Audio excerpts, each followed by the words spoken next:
Bonjour à tous, j'espère que vous allez bien. Cette semaine, on se retrouve pour une recette de ganache montée au chocolat blanc. Alors celle-ci va nous servir pour de nombreux desserts, pour garnir des cupcakes, des layer cakes également pour les couvrir. C'est vraiment une ganache qui se travaille très très bien. On l'utilise également pour tout ce qui est number cake. Là, je vous montre quand on couvre un number cake. Elle est très légère, très onctueuse. Je vous laisse découvrir la recette complète en images.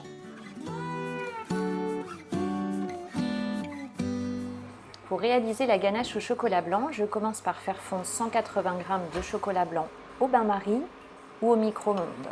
Je mélange très régulièrement, je vous conseille d'utiliser un chocolat blanc de qualité, je vous mets les ingrédients et le chocolat que j'utilise en barre d'infos comme d'habitude. Je mets de côté mon chocolat blanc et je verse dans une casserole 100 g de crème liquide, il faut qu'elle soit au moins à 30% de matière grasse. Et je la fais bouillir. Lorsqu'elle est bien chaude, je la verse en 3 fois dans mon chocolat blanc fondu. Je mélange donc toujours au centre du chocolat. La crème va s'incorporer petit à petit.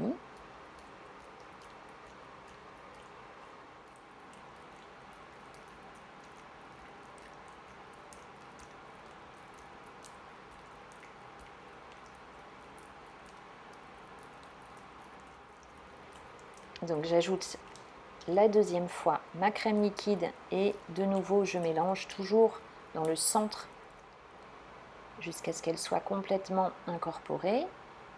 Puis je verse la troisième fois la crème liquide et je mélange à nouveau.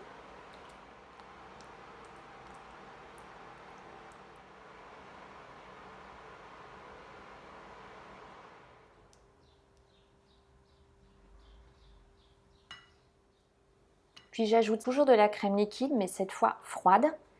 La crème liquide doit toujours être au moins à 30% de matière grasse. Je mélange jusqu'à ce qu'elle soit complètement incorporée à mon mélange précédent. Toujours au centre.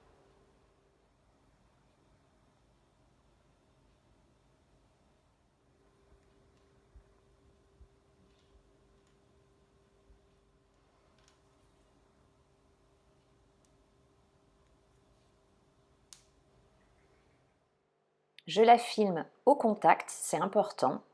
Et je peux la réserver soit toute une nuit, soit quand on est pressé, ce qui est souvent mon cas pour des réalisations, je la réserve 2 heures au congélateur.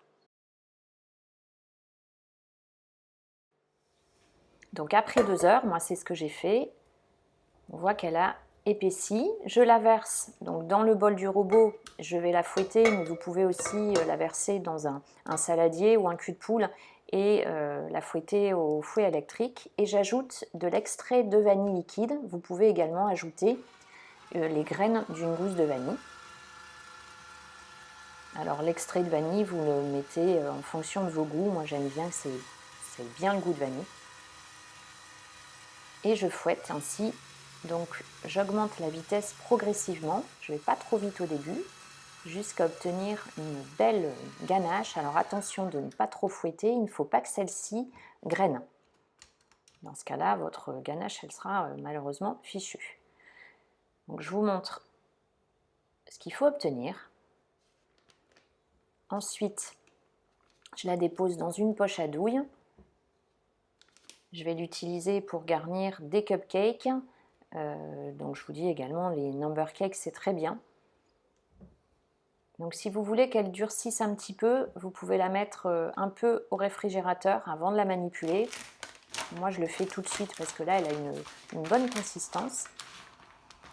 La ganache se conserve jusqu'à 2 semaines au réfrigérateur et même 3 mois au congélateur. Ce qu'il faut, c'est vraiment bien la fermer hermétiquement. Donc moi, je la mets dans une boîte en verre ou style Tupperware avec un couvercle. Vous fermez bien et vous pouvez ainsi la conserver et l'utiliser quand vous en avez besoin.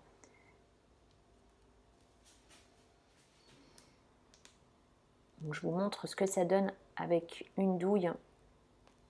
Donc, pour faire un effet chantilly sur les cupcakes, comme je vous montre. Alors maintenant, avec une douille unie, donc ronde, sur un number cake, je vous montre ce que ça donne également. C'est vraiment une crème très très légère. La recette est maintenant terminée, j'espère qu'elle vous a plu. Si c'est le cas, pensez à liker, pensez à vous abonner. N'hésitez pas à la partager également. À très vite pour une prochaine vidéo et prenez bien soin de vous.